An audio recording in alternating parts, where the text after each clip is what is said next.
어, 지난주부터 엘리야를 통한 부흥의 원리를 나누고 있습니다. 첫 번째 원리는 열왕기상 17장에서 다룬 가뭄을 통과하는 지혜였습니다. 부흥의 시작이 다름 아닌 가뭄으로부터 시작된다는 이야기였습니다. 그리고 다름 아닌 그 지혜는 그 가뭄이 시작될 때도 심화될 때도 삶이 궁핍하고 소중한 것을 잃을 때도 하나님만이 모든 위기에서 건지시는 손길을 믿는 것입니다. 이제야 여호와의 말씀이 진실한 줄 알겠습니다. 이 고백을 했던 사르밧 과부의 고백은 아마 그러한 의미였을 것입니다. 이어진 18장에서는 저희가 오늘 살펴보진 않았죠. 지난주 말씀드린 대로 18장을 건너고 19장 말씀을 넘어갔지만 18장에서 위대한 부흥이 있었습니다. 드디어 3년 만에 가뭄이 끝이 나죠. 너무 유명하고 익히 잘 알고 있는 갈멜산 전투가 있었습니다. 그러니까 지독한 가뭄이 3년 반의 가뭄이 끝나기 전에 무려 850대 1의 전투가 갈멜산에서 있었던 것입니다.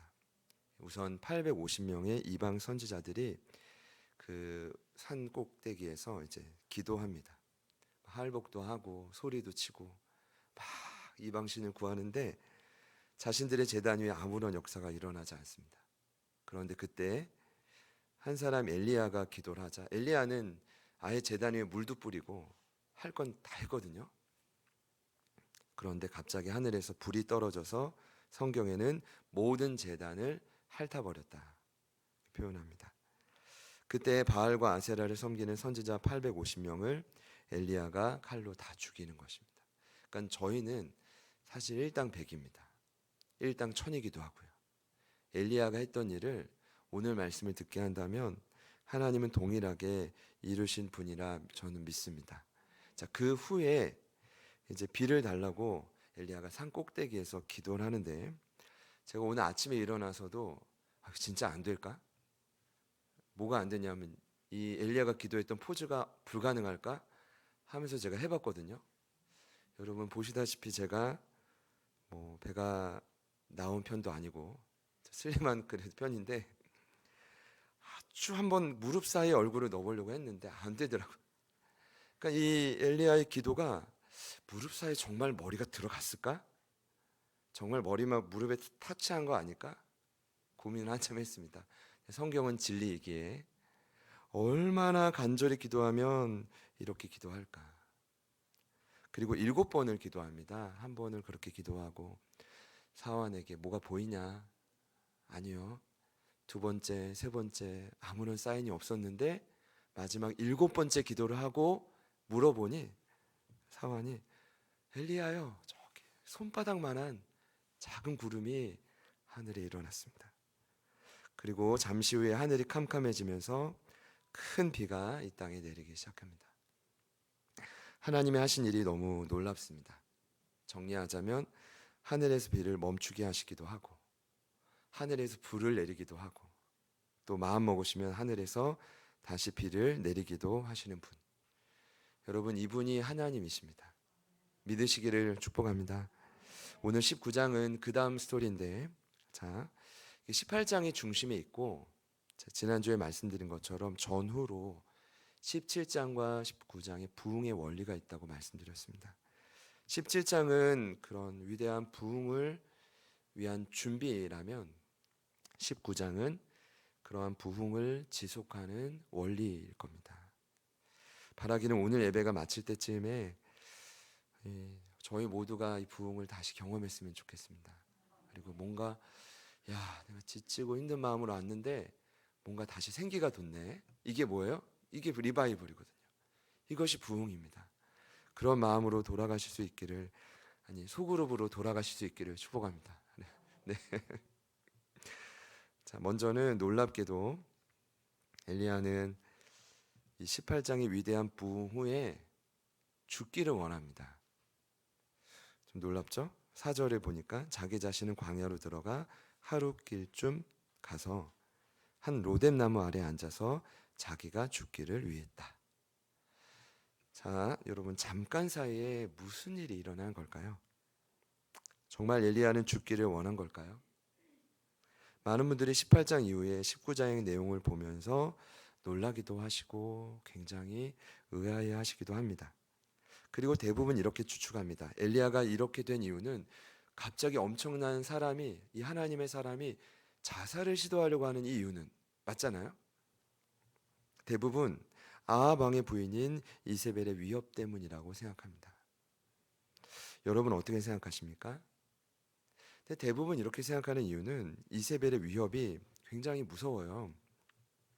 엘리야가 바알과 아세라를 섬기는 선지자를 모두 죽였다, 처단했다 이야기를 남편 아합에게 듣고 그녀는 엘리야에게 사신을 보냅니다. 그리고 이렇게 말하죠. 반드시 엘리야 너도 동일하게 죽을 것이다. 이 이야기에 엘리야가 위축되고 두려워했다는 겁니다. 자, 1, 2절 말씀을 우리 한 번 더 같이 읽어보겠습니다. 시작. 아합이 엘리야가 행한 모든 일과 그가 어떻게 모든 선지자를 칼로 죽였는지를 이세벨에게 말하니 이세벨이 사실을 엘리야에게 보내어 이르되 내가 내일 이맘때에는 반드시 내 생명을 저 사람들 중 한 사람의 생명과 같게 하리라. 그렇게 하지 아니하면 신들이 내게 벌 위에 벌을 내림이 마땅하니라 한지라. 아멘. 심지어 그 있지도 않은 이방 신들의 이름을 걸고 목숨을 협박하는데, 자, 그렇다면 과연 이세벨의 위협이 정말 엘리야를 힘들게 만든 걸까요? 사실 좀 곰곰이 생각해 보면 그렇지 않습니다. 엘리야의 마음을 힘들게 한 건 이세벨이 아닙니다.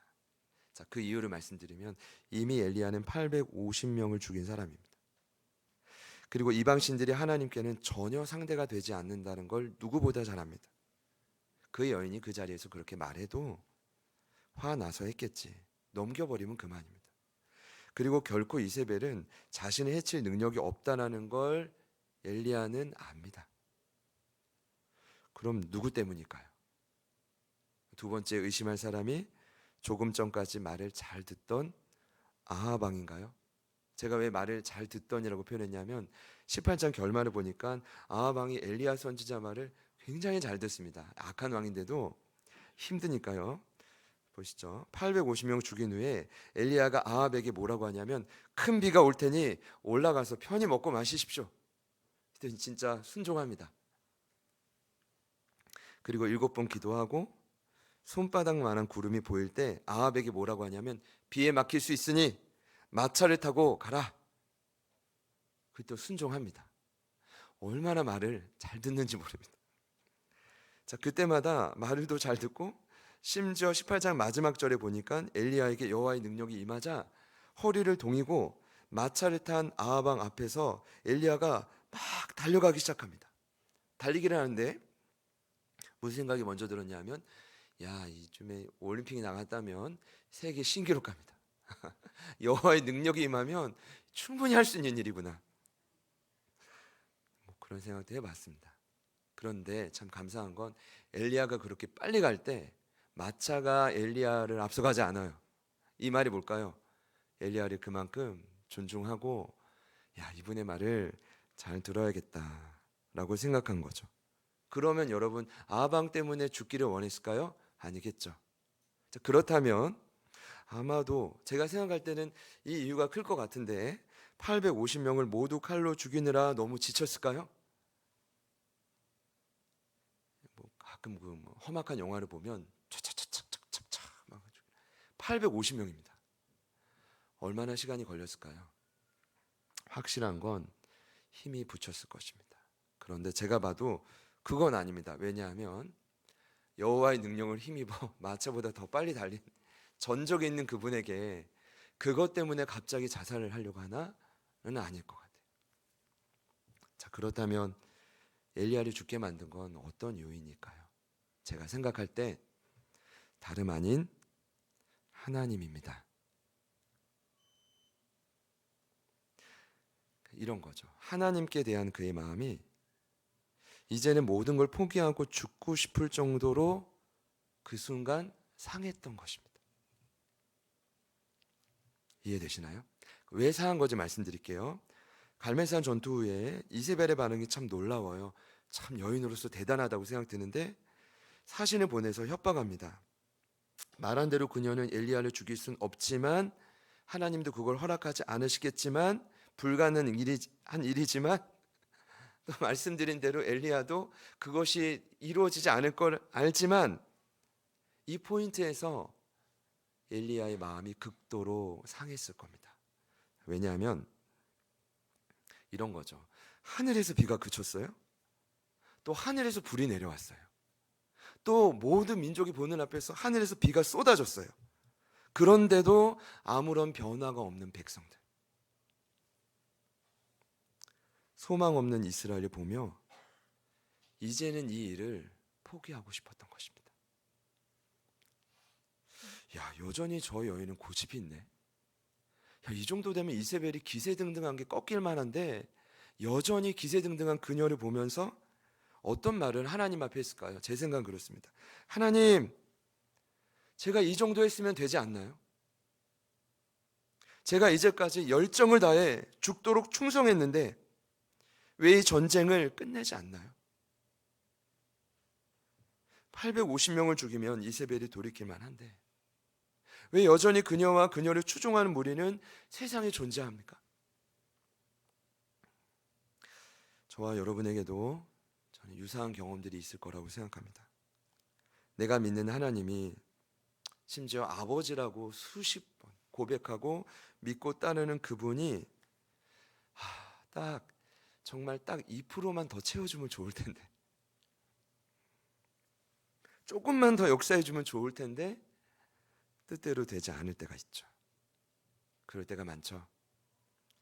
나름 최선을 다하지만 변화되지 않는 현실에 마주할 때 흔히 세상은 현타를 경험했다고 합니다. 어제도 신방위에 저희 집사님 식사를 사주셔서 먹는데 옆에 앉은 그 20대 초반인 것 같아요. 딱 들어보니까 다 들리게 얘기를 하더라고요. 킹받아? 킹받아나 얘기를 탁탁 들어왔던 게 요즘에 저희 이제 가끔 가까운 아이들이 킹받아 얘기를 하죠. 아, 다 쓰는 말이구나. 현타란 현실 자각 타임입니다. 아시겠지만 제가 이런 생각이 들었어요. 엘리야는 지금 현타가 온 게 아니에요. 차라리 현실을 자각하면 다행이죠. 진짜 문제는 하나님에 대한 실망감으로 가슴이 채워질 때입니다. 그분에 대한 불신과 의심이 차곡차곡 쌓아지기 시작할 때가 진짜 위험할 때예요. 결국 엘리야는 변화되지 않는 현실 앞에서 스스로 무너져 버린 겁니다. 엄밀히 이렇게 말할 수 있죠. 도무지 노력해도 자기의 뜻대로 되지 않자 환경이 자신의 소명을 포함해서 모든 걸 내려놓고 싶었던 것입니다. 자, 여러분은 이러할 때 어떻게 반응하십니까? 하나님의 뜻과 나의 뜻이 부딪힐 때, 잘 되던 일이 마지막에 무너질 때, 일이 좀처럼 풀리지 않을 때 여러분은 어떻게 반응하시나요? 옆에 있는 분들께 한번 살짝 여쭤볼까요? 어떻게 하시죠? 자, 고민해 보시죠. 오늘 엘리야의 반응은 참 안타까우면서도 오늘 저와 여러분에게 굉장히 위로가 될 것입니다. 엘리야의 결정은, 그 위대한 사람은 도망갔습니다. 그것도 하나님을 피해서요. 피할 수 없는 걸 알면서. 그래서 그분이 이제 지구 끝까지 도망갈 기세로 오늘 말씀을 보니까 제가 볼 땐 이스라엘 전역을 관통하여 도망갔다라고 설명할 수 있습니다. 자, 갈멜산에서 유다 땅의 브엘세바까지인데, 자, 갈멜산이 사실 그리 높은 산은 아닙니다. 기록마다 조금 차이가 있지만 보통 해발 한 530m, 제일 높은 곳이 그리 높지 않죠. 중요한 건 갈멜산이 위치했던 그 북쪽 끝에 평야가 굉장히 대단해요. 그래서 갈멜산에서 한번 붙은 거죠. 바알과 아세라 선지자, 너희들이 그토록 섬기는 신이 이 땅에 평화를 줬냐? 비옥하게 했냐? 아니다. 우리 하나님이다. 믿으십니까? 하나님께서 복을 주신 거다. 근데 그 북쪽 끝에서 브엘세바는 이스라엘 최남단입니다. 거기까지 주랭랑을 친 겁니다. 근데 3절을 보니까 자기 사환을 거기에 두고 브엘세바에 두고 본인은 또 광야로 들어갑니다. 하루 길을 더 들어가요. 그리고 한 로뎀나무 아래에 이르러 죽기를 원합니다. 4절 말씀 제가 한번 읽겠습니다. 자기 자신은 광야로 들어가 하루 길쯤 가서 한 로뎀나무 아래에 앉아서 자기가 죽기를 원하여 이르되 여호와여 넉넉하오니 지금 내 생명을 거두시옵소서. 나는 내 조상들보다 낫지 못하니이다 하고. 여러분, 이 말이 정말 내가 부족해서 그만 쓰임 받고 싶습니다라가 아니라 나 이제 다 포기하겠다는 말이죠. 자, 4절을 보니까 여러분, 엘리야가 정말 이곳에서 죽기를 원했을까요? 아닙니다. 진짜 죽기를 원했다면 브엘사바를 지나 광야까지 올 필요가 없습니다. 그냥 갈멜산에서 스스로 목숨을 끊으면 돼요. 그럼 여기까지 왔다라는 건, 힘들게 왔다라는 건 무엇입니까? 끝까지 하나님 앞에 내 상한 마음을 좀 표현한 겁니다. 알아달라고, 나 이렇게 지치고 힘드니까 알아달라고 표현하면서 사화는 브엘사바에 두고 더 들어간 겁니다. 금일 본문에 반복된 표현이 있더라고요. 바로 자기라는 표현입니다. 같이 한번 따라합시다. 자기. 네, 한번 자기. 자, 3절에 보니까 자기의 생명을 위하여. 또 3절에 자기의 사원을 머물게 했다. 4절에 자기 자신은 광야로 들어가고, 또 4절에 자기가 죽기를 원했다 합니다. 제가 말씀을 준비하다가 이 단어가 눈에 확 들어온 이유가 있을 거라고 생각해요. 자기입니다. 더 쓰지 않아도 이 열왕기상의 저자가 의도적으로 엘리야가 지금 어디에 집중하고 있다는 걸 보여주는 거예요. 어디에 집중하는 겁니까? 자기입니다. 저희가 코로나 이후에 중독이란 단어를 일상에서 더 많이 쓰게 되었습니다. 여러 이유가 있겠죠? 여러분, 중독이란 뭔가 어렵다고 느껴지는 기분을 피하려고 어떤 흥미로운 곳에 깊이 빠져드는 행동 양식을 말합니다. 다시 말해 중독자는 이 땅을 살면서 불안하거나 두려운 무언가를 피하려고 다른 것을 이용하는 사람을 중독자라고 합니다. 그래서 전문가들은 말합니다. 코로나 이후에 중독에서 회복되려면 무엇에 중독되었느냐보다 더 중요한 건 그 사람이 왜 중독되었는지를 알아야 한다고 합니다. 여러분, 일리가 있죠? 제가 왜 중독에 대해 말씀드리냐 하면 오늘 저와 여러분이 마주하고 있는 이 엄청난 하나님의 사람, 이 땅에서 목숨이 끝나지도 않고 불림받은 그 하나님의 사람 엘리야 선지자도 무엇인가 중독되어 있었다는 겁니다. 제가 나중에 엘리야 선지자 만나면 혼날 수도 있을 것 같은데 근데 맞아요. 오늘 엘리야는 성경에 지금 중독된 사람이라고 증명하고 있는데 무엇에 중독되어 있을까요? 바로 자기 자신입니다. 전 이것을 자기 중독이라고 표현하고 싶습니다. 그리고 성경을 보니 자기 중독에 빠진 자의 특징이 있습니다. 하나님의 뜻과 자신의 뜻이 배치될 때 가장 힘들어합니다. 하나님의 뜻이 나의 뜻과 다른 것을 느낄 때 가장 두려워하고 또 그것을 또 걱정하고 결국 피하고 싶어 합니다. 왜냐하면 본인도 알거든요. 내가 그 뜻을 싫어하는 걸, 불편해하는 걸, 귀찮아하는 걸, 알아도 그렇게 하고 싶지 않은 걸 본인도 아니까 할 수 있는데 최대한 피하는 겁니다. 결국 엘리야는 자기 뜻대로 되지 않아 고집을 피운 셈입니다. 오늘 말씀의 중요한 건 이런 엘리야를 대하는 하나님의 반응입니다. 저는 이렇게 말씀드리고 싶어요. 이와 같은 하나님의 반응을 알아가는 것이 신앙생활입니다. 그리고 그 반응을 여러분이 수용하는 것이 부흥을 지속하는 원리입니다. 저를 같이 한번 따라해 보시죠. 알아가겠습니다. 수용하겠습니다. 아주 간단하죠. 한 번 더요. 알아가겠습니다. 이제는 수용하겠습니다. 그럼 지속됩니다. 철저히 돌아선 그에게 하나님은 오늘 천사를 보냅니다. 이 천사라는 단어가 찾아봤더니 말라크라는 단어입니다. 사신이라는 단어를 썼어요.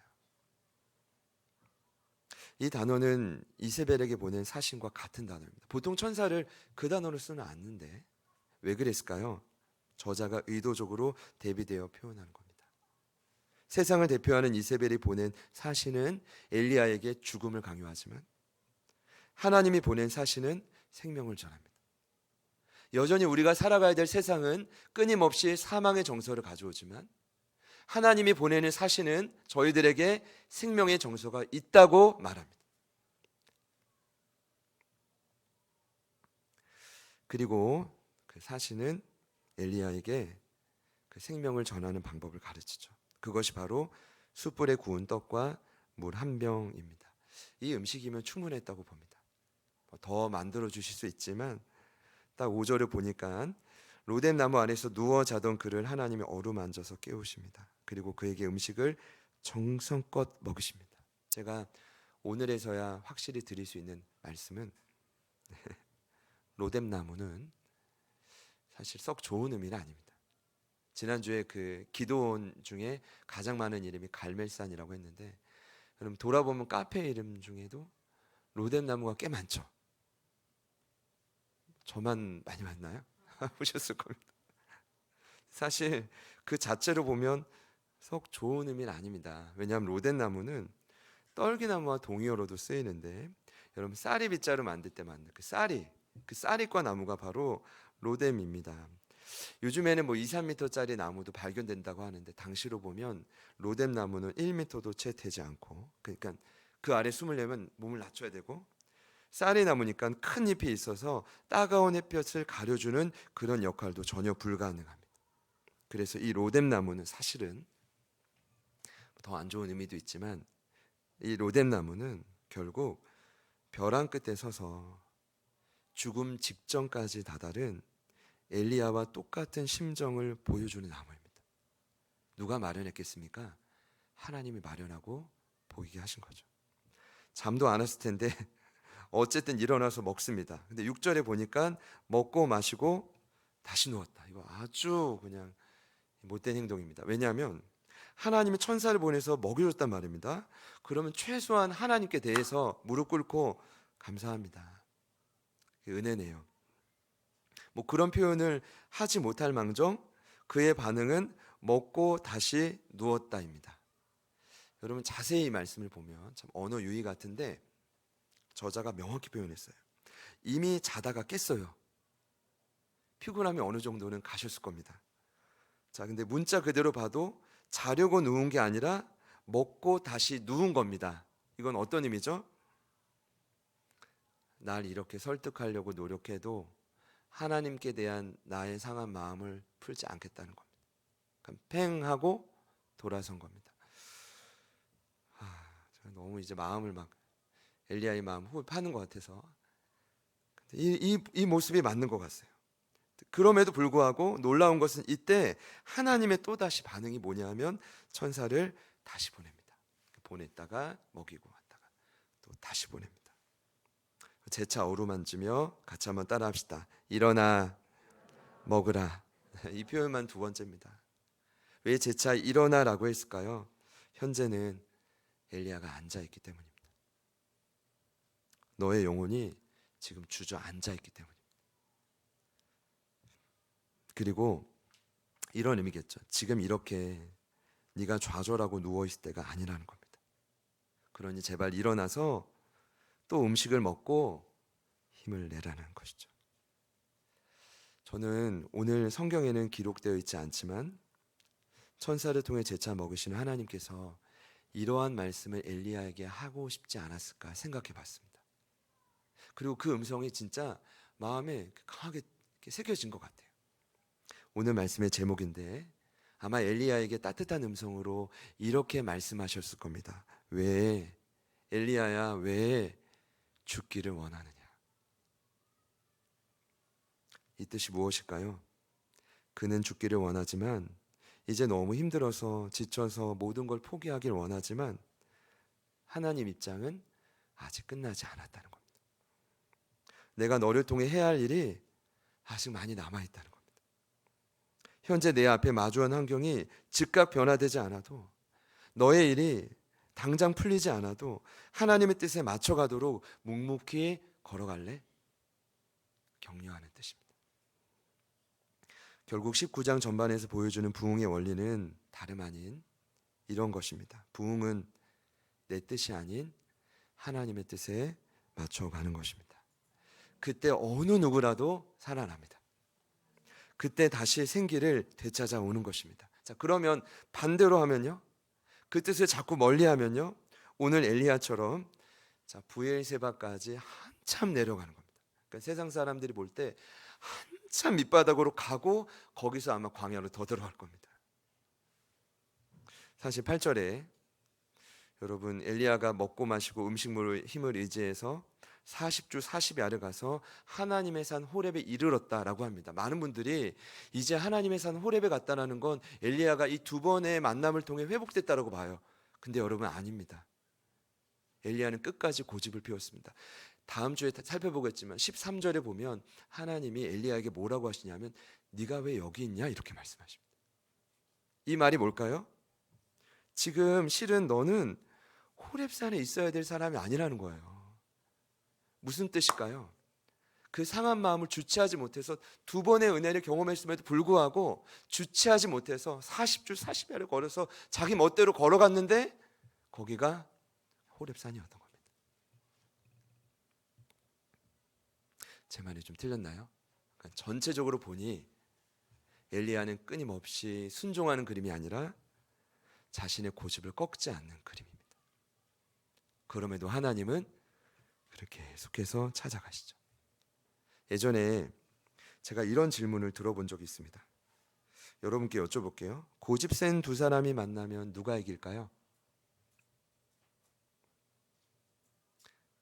고집 센 두 사람이 만났습니다. 정말 타의 추종을 불허하는 두 사람. 답은 더 고집 센 사람이 이긴다는 겁니다. 저와 여러분이, 자, 심각한 얘기인데요, 아무리 도망가도 하나님을 이길 수는 없습니다. 반대로 그럼 조속히 그분 앞에 저와 여러분의 뜻을 내려놓고 순종하면 그 길이 아무리 거칠고 힘들어도 주님은 책임지십니다. 이게 부흥입니다. 여러분 믿으십니까? 네. 욥기서 23장 13절에 욥이 본인도 모르는 그 엄청난 고난을 겪고 이렇게 고백했죠. 그분은 뜻이 일정하니 누가 능히 돌이키랴. 그 마음에 하고자 하는 것이면 반드시 행하신다. 여러분에게 선포합니다. 하나님의 뜻은 반드시 이루어집니다. 여러분에게 주시는 계명, 세밀한 음성 순종하십시오. 그곳에 놀라운 부흥이 일어나게 될 것입니다. 우리 옆에 있는 분들께 우리 마지막으로 사랑 인사할 텐데 이렇게 한번 선포합시다. 하나님 뜻에 맞추겠습니다. 한 번 더 선포합시다. 반드시 부흥할 겁니다. 주님을 따라가며 찬양하겠습니다. 저와 여러분에게 반드시 이와 같은 상황들이 있을 겁니다. 먼저는 오늘 엘리야가 경험한 하나님의 깊은 위로가 동일하게 경험되시기를 축복합니다. 그리고 그곳이 로뎀 나무라도 광야 한복판이라도 여러분이 새 힘을 얻어서 하나님의 뜻에 정말 뚜벅이처럼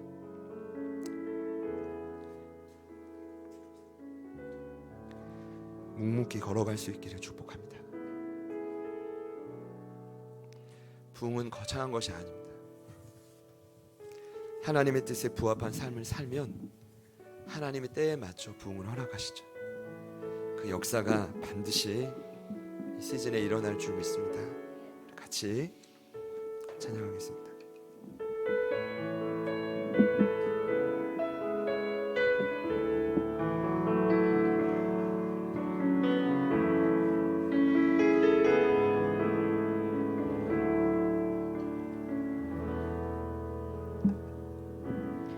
모든 것 아시는 주님 나의 보시고 부족한 그 모습대로 주님 마음에 새겨주시네.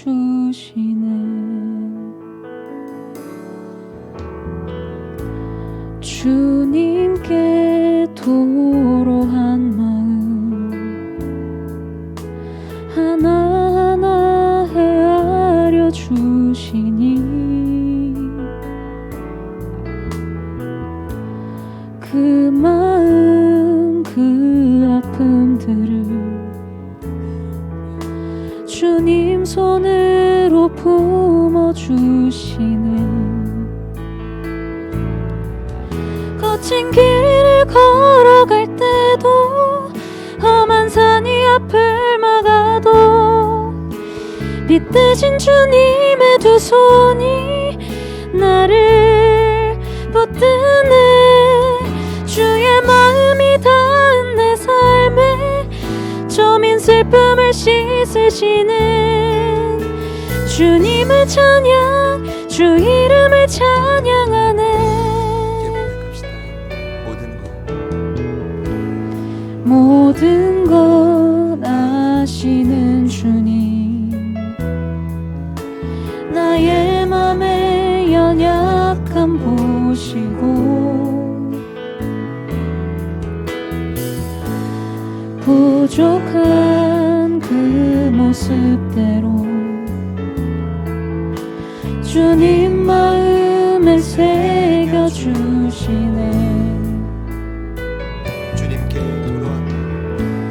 주님께 도로한 마음 하나하나 헤아려 주시니 그 마음 그 아픔들을 주님 손으로 품어주시네. 거친 길을 걸어갈 때도 험한 산이 앞을 막아도 빛되신 주님의 두 손이 나를 붙드네. 주의 마음이 닿은 내 삶에 저민 슬픔을 씻으시는 주님을 찬양, 주 이름을 찬양하네. 거친 길을 걸어갈 때도 험한 산이 앞을 막아도 빛되신 주님의 두 손이 나를 붙드네. 주의 마음이 닿은 내 삶에 저민 슬픔을 씻으시는 주님을 찬양, 주 이름을 찬양하네. 거친 길을 걸어갈 때도 험한 산이 앞을 막아도 빛되신 주님의 두 손이 나를 붙드네. 주의 마음이 닿은 내 삶에 저민 슬픔을 씻으시는 주님을 찬양, 주 이름을 찬양하네. 어떤 마음으로 최북단에서 남단까지 걸어왔을까요? 어떤 마음으로 브엘세바의 사원을 두고 본인은 하루 길을 더 걸어갔을까요? 로뎀나무에서 막상 살아계신 하나님을 만나고 여전히 돌아 누울 때 어떤 마음이었을까요? 저희가 그 마음을 다 알 수 없지만 늘 변화되지 않는 현실과 이 세상을 마주할 때마다 때론 열정과 노력을 다하지만 좀처럼 이 사명을 제대로 감당하지 못하는 순간을 볼 때마다 유사한 생각을 가질 수 있을 거라고 생각합니다. 오늘 그와 같은 마음으로 주님께 나온 영혼들이 있다면 주님의 동일한 위로가 경험될 줄 믿습니다. 하나님께서 사신을 보내어 저희들에게 그 생명을 가득 누리게 하실 줄 믿습니다. 더 나아가 하나님 저희들을 일으켜 주셔서 하나님의 도구로 마음껏 사용하여 주십시오. 진정 하나님이 가장 기뻐하시는 일들을 저희들을 통해 이루어 주십시오. 우리 기대하는 마음으로 같이 우리 소망하는 마음 합심하여 함께 기도하겠습니다. 주님, 마음이 닿은 내 삶에 점인 슬픔을 씻으시는 아버지 주님의 찬양, 주 이름을 찬양하네. 예기치 못한 고난 반복되어지고 변화되지 거친 않는 길을 삶이 걸어갈 자기 자신의 때도 중독되고 앞을 보지 험한 못하는 산이 앞을 여전히 쓰러져 있는 모든 삶이 하나님 아버지 소망합니다. 하나님 아버지 간구합니다. 우리를 불쌍히 여기시고 우리를 긍휼히 여기시고 이 땅을 살아가고자 노력하는 예수님의 나아가는 귀한 자녀들의 삶에 점인 슬픔을 하나님의 주시는 씻으시는 성령님 오시기를 주님의 아버지 찬양, 마주한 주 모든 이름을 것이 하나님 그곳의 모든 찬양하네. 노래 하나님의 이름으로 회복되기를 소망합니다. 거친 길을 하나님의 도우심으로 이겨나가기를 소망합니다. 하나님의 험한 강구한 산이 능력으로 앞을 미쳐갈 수 있기를 막아도 소망하며 나아갑니다. 빛 대신 주님 주님 도와주십시오. 내줄 주님 손이 도와주십시오. 나를 주님 도와주십시오. 하나님의 예배를 통해 올려드리는 모든 간구가 주의 하나님의 모든 마음이 고백과 닿는 기도가 삶에 하나님 아버지 앞에 점인 온전히 쌓여 슬픔을 주님의 뜻을 이루어가는 노후가 되게 씻으시는 하여 주십시오. 주님의 예배하는 모든 찬양, 주 하나님의 이름을 짝과 예배하는 모든 찬양하네. 하나님 말씀 앞에 반응하게 될 모든 자들을 거친 하나님의 길을 뜻에 반응하게 하여 걸어갈 주십시오. 하나님의 뜻을 때도 알아가게 하여 험한 산이 하나님의 뜻을 앞을 마음속으로 깊이 새기게 하여 막아도 주십시오. 주여 빛 대신 도와주십시오. 주님 도와주십시오. 주님 일하여 주십시오. 성령님 도와주십시오. 하나님의 도우심을 입어 나아갑니다. 주님의 능력을 입어 나아갑니다. 점인 아버지 하나님 슬픔을 도와주십시오. 성령님 도와주십시오. 씻으시는 주님이 곳에 주님의 함께하시고 찬양, 주님이 곳에 주 말씀하시고 이름을 우리를 통해 일하실 주님의 일하심을 찬양하네. 기대합니다. 성령님 도와주십시오. 성령님 역사하여 주십시오. 하나님 우리가 이루어지는 모든 땅 우리가 소리받는 모든 걸음 정말 모든 싸움 주님의 도우심을 간구하며 나아갑니다. 주님만이 하시고 주님만이 치료하시고 주님만이 위로하시고 주님만이 고쳐주시고 성령님만이 도와주시고 주님만이 일하실 수 있는 성령님 도와주십시오. 주님의 찬양, 주 이름을 찬양하네. 하나님의 방법으로 회복시켜 주십시오. 하나님의 방법으로 일으켜 주십시오. 다시 한번 일어나고 다시 힘을 내어 걸어가게 하여 주시고 오늘 내가 걷는 그 길을 다른 길이라 하나님 다시 우리를 만나게 하시고 다시 우리를 통해 일하시는 줄 믿사오니 주님 도와주시고 성령님 도와주시고 점인 슬픔을 씻으시는 주님의 찬양, 주 이름을 찬양하네. 거친 길을 걸어갈 때도 험한 산이 앞을 막아도 빛 대신 주님의 두 손이 나를 붙드네. 주의 마음이 닿는 삶에 점인 슬픔을 씻으시는 주님의 찬양, 주 이름을 찬양하네. 오늘 이 자리에 엘리야와 같은 심정으로 나오신 분이 있다. 주님 말씀해 주시니 감사합니다. 현장에서도 온라인에서도 어떤 모양이든 그 마음 위에 하나님의 긍휼과 사랑을 가득 부어 주옵소서. 변함없는 그 햇새들을, 그 놀라운 은혜를 머리부터 발끝까지 가득 누리게 하여 주옵소서. 우리는 연약하기에 엘리야도 이와 같았기에 하나님 우리의 마음이 다시 한번 힘을 얻어 주님 주시는 떡과 물을 마시고 일어나 하나님 걸어가는 그 길이 때론 우리의 고집스러운 길이라도 하나님은 또다시 우리를 찾아오시고 하나님의 도구로 변화시키시고 다시 굳건히 세워 이 어두운 땅을 살리는 도구로 쓰시는 줄 믿습니다. 그렇게 하나님의 시간 결단합니다. 하나님의 뜻을 알게 하셔서 주님의 뜻에 수용할 수 있는, 부응할 수 있는 저희 모두가 되게 하여 주시옵소서. 아멘. 사랑하는 제자들 교회 모든 가족분들의 삶 속에 그 모든 로뎀나무 중중앙에 주님이 시간 사신을 보내요. 주님의 놀라운 위로와 회복의 역사가 일어날지어다. 아멘. 일어날지어다. 주님 도우심을 힘입어 다시 한번 걸어가는 역사 일어나게 하여 주옵소서. 하나님, 이 기간 우리에게 이 부흥의 스토리를 보게 하시니 감사합니다. 이 이야기가 우리의 것이 되어 이 한 주를 날마다 승리하며 살아가게 하여 주옵소서. 이제는 우리 구주 예수 그리스도의 은혜와 하나님 아버지의 변함없는 신실하신 사랑하심과 성령님의 내주 충만 교통 위로하심의 역사가